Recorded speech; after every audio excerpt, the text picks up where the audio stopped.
McFatterTech High School students and parents. It is Thursday, March 3rd, and we are here with your monthly video update. I am, as always, Jeanette Johnson, the director here at McFatter Technical College and Technical High School, and also with me, as always, the assistant director supervising the high school, Mr. Daryl Harris. Hello. And our magnet coordinator, Miss Lily DeCastro. Hi. Good morning to both of you. Can't believe we're here again, March already. This year has absolutely flown. So we have about a half a dozen items we wanted to go over with all of you this month. We'll get right to them. And we know the hot topic on the minds of lots of people right this week is the magnet admissions process, which is playing out this week. And so for that, I want to start there and turn it over to Ms. DeCastro to explain where we're at in that process. Thank you. So I too am anxious. Today is the day that we will have the random selection occur. It is a one-by-one rollout thing. I've been trying to look on the backside of the system and I can't see us yet, but they promised us by the end of day, they will turn that feature on for all parents, and before tomorrow, they will know if they're in, waitlisted, or denied. So tomorrow morning, we expect a lot of phone calls. I will be emailing everyone that does get accepted with the directions on what they need to do next, where registration will take place.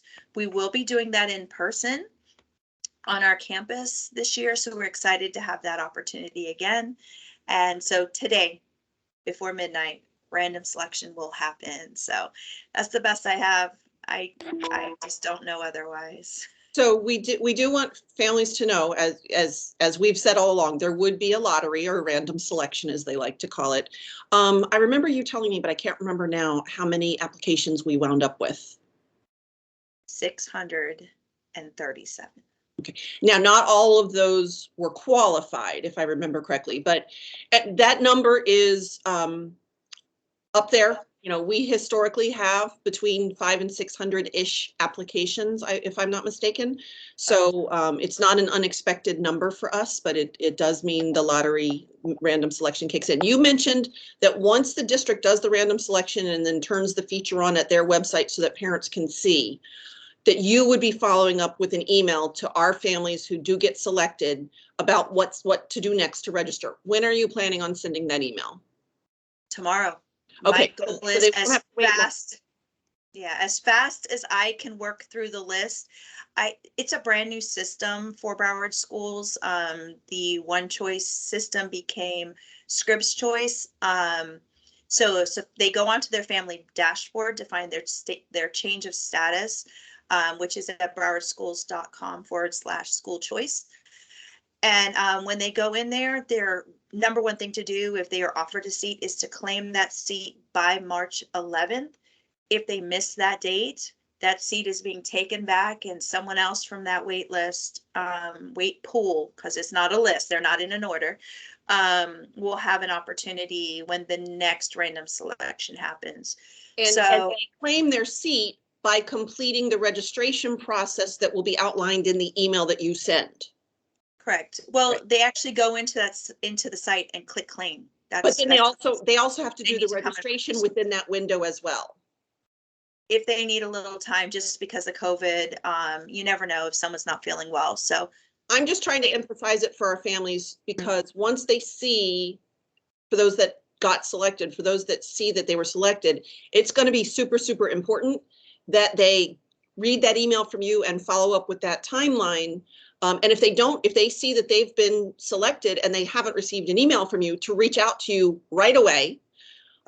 Because since we do have such a large pool of applicants, if they don't complete that work in that quick turnaround time, they will lose their seat. So we can't emphasize strongly enough to our families how important it is that they act quickly as soon as they get their notification. And we have 20 siblings who have applied to our current students. So I appreciate that you're following up with the additional questions, because if you are stuck and you don't have my email address, it's lillie.decastro@browardschools.com, and I can look that up for you. So thank you. Thank you. The next thing that is on pretty much everybody's minds right now, teachers, just as much as the students, is spring break. which is right around the corner. Everybody kind of claws their way to spring break. So I wanted to be sure that families knew that schedule. So there will be an early release day, releasing 2 hours early on March 17th, which is a Thursday. Then the 18th, Friday the 18th, is a teacher planning day, no school for students. So for all practical purposes, their student spring break starts Friday, March 18th. They're off all the following week through the 25th, Friday the 25th. And then again on the Monday the 28th is also a teacher planning day. So students will be here for an early release day on the 17th and then won't be back in school until Tuesday the 29th. So there's a nice long break for them. The high school office will be closed during the week of spring break. There will be people there on the planning days on Friday the 18th and Monday the 28th, but the high school office itself will be closed, so no one will be answering phones, responding to emails, etc., from the 21st through the 25th. Ms. DeCastro and Mr. Harris are also off during spring break, so if I want families to know that, so that if you reach out to them, they may not answer you. You know, I always tell staff, I don't want you reading your emails during spring break because it's your break too. It's your vacation time and you deserve it just as much. So families, if you reach out to either one of them, you may not hear back till after they return on the 28th. I will be working the Tuesday through Friday of the spring break week. I'm off on that Monday on a vacation day. But if anyone needs to reach people, I will be in the office the most of spring break week. So we hope everyone has a fabulous spring break and enjoys the time and takes some deep breaths and gets to relax. Before they get to that, there's a little bit of testing they're going to have to go through. So for our testing update, I wanted to turn that over to Mr. Harris. Thanks, Ms. Johnson. Well, first of all, I want to say thank you to all of the students for testing. Yesterday, we had our SAT school day testing yesterday.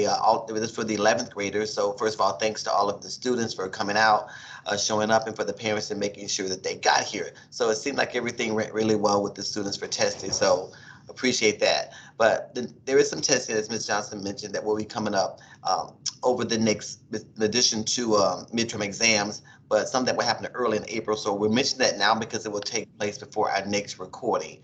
But first of all, I would like to mention midterm exams. So those will come up March the 14th through the 16th. That's a Monday, Tuesday, and Wednesday. We'll have our midterm exams. Now, what Mr. Castro will do on a weekly newsletter, she will also publish the dates for our academic courses when they will be giving those exams. So just so parents will know, we're trying to do everything we can to make sure the communication is out there. They know when the exams are, as well as their students. So that's March the 14th through the 16th for the midterm exams. Then coming up in April, we will have our ELA writing exams. The 9th grade test will take place on April the 5th. And the 10th grade on April the 6th. So those are, although it's next month, we just want to put that out there so you're reminded. Those dates will be included in the newsletter as well over the next couple of weeks, just to remind everyone of those dates. There's another exam also, so Ms. Johnson mentioned this exam season, and you'll hear that a lot between the next several months before graduation. That's the Florida Civics Literacy Exam. And that's actually, we mentioned that it's a new exam. It's for the 12th graders. It's a government, for our 12th grade government students only. And that will take place on April the 12th. That's the Florida Civics Literacy Exam for all 12th grade government students. So those are the key dates that will be coming up soon. We'll publish those. And I know Ms. Johnson would like you have a question. I do. I can't remember on the civics and literacy exam. You mentioned that it's for 12th grade government students only. Here's what I can't remember.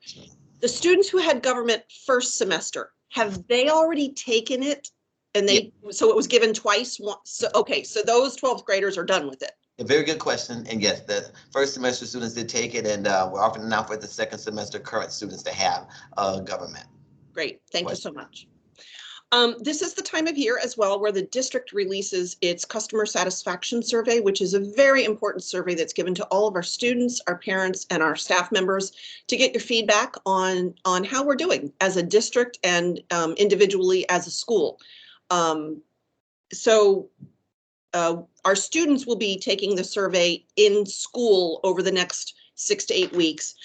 We also ask that parents complete that survey, and for information on how that's going to roll out, I'd turn it over to Ms. DeCastro. Thanks again. So I have actually already initiated the process. I went through our parent notification system. I've sent the text messages through the app, the BCPS app, and also direct emailed everyone who we have email addresses and cell phone numbers for. But I'm also going to put it on the front page of the website and include it in the weekly emails. So we do have to get to a certain level of participation for all three categories, because it's the staff is the third category. So I really ask that you, as a parent, take a moment to do that survey for us. It helps us, and we value the feedback. We can't know unless you tell us. There are things we think we know, but the truth is we really want honest answers so that we can always do better. There's always a way to improve as a district, as a school. So thank you. Yes, and I want to reiterate that I do receive, once the surveys are all done and processed, I receive both district-wide average answers, and then I get the responses. I don't know who, but percentages. I get the survey results for our specific school, and then I share it with our leadership team, and we use that information to keep getting better in meeting the needs of our students and our families. I'm assuming if a parent has more than one student here, they don't need to take the survey twice. It should only require them do it once. But that's why we need everyone, because sometimes the district miscalculates percentages and that can throw you off. So no, only do it once, because the answer is only one. I mean, it's the same as per family. So thank you. And I believe only one parent would need to do it. But if you have differing opinions, you can both respond. It will not hurt us to know if you do not agree. So thank you. Sure. I also wanted to remind all our families about graduation, our 12th grade families. We've previously announced that graduation for us, for McFatter, both the technical high school and the technical college, is Friday, June 3rd at 7 p.m. at the Broward Center for Performing Arts.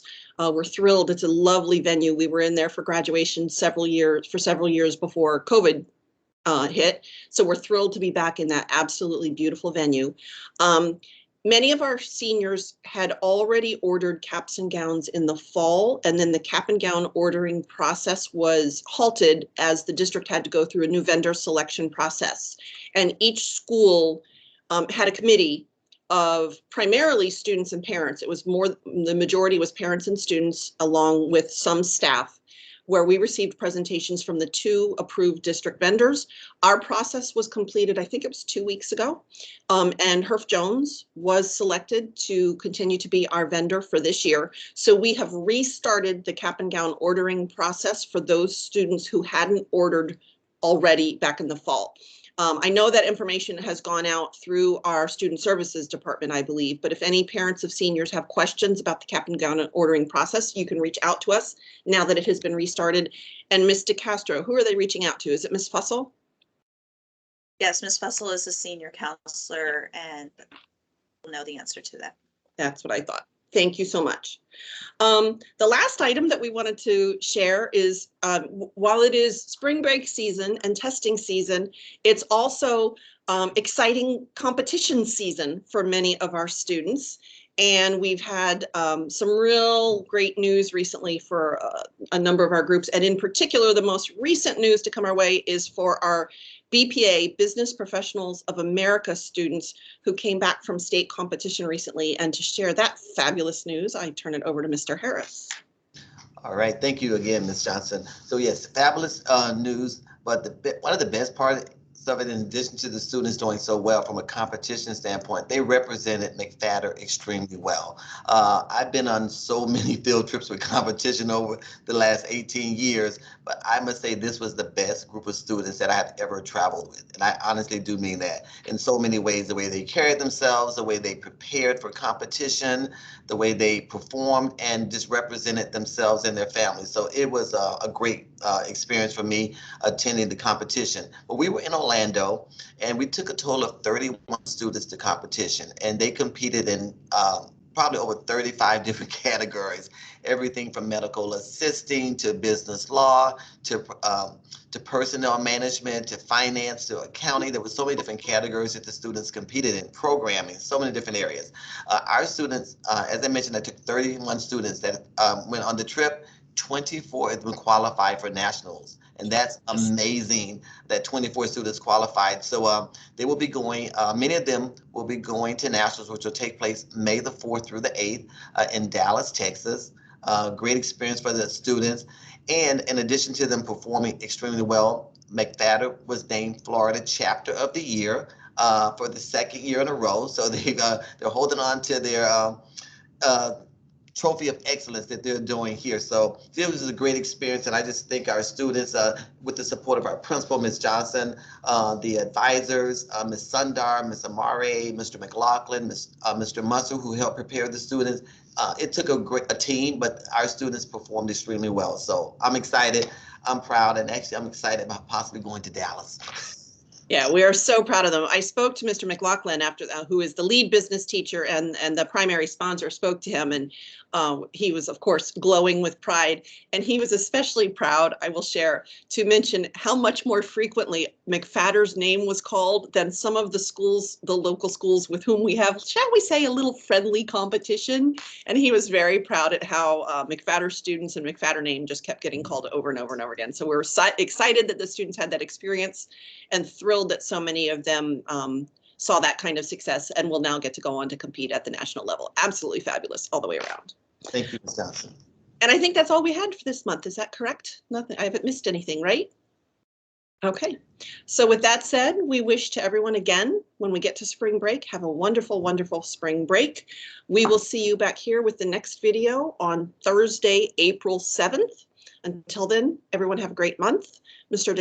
Harris, Mr. DeCastro, you have a great rest of your day. All right, thank you. Bye, everyone.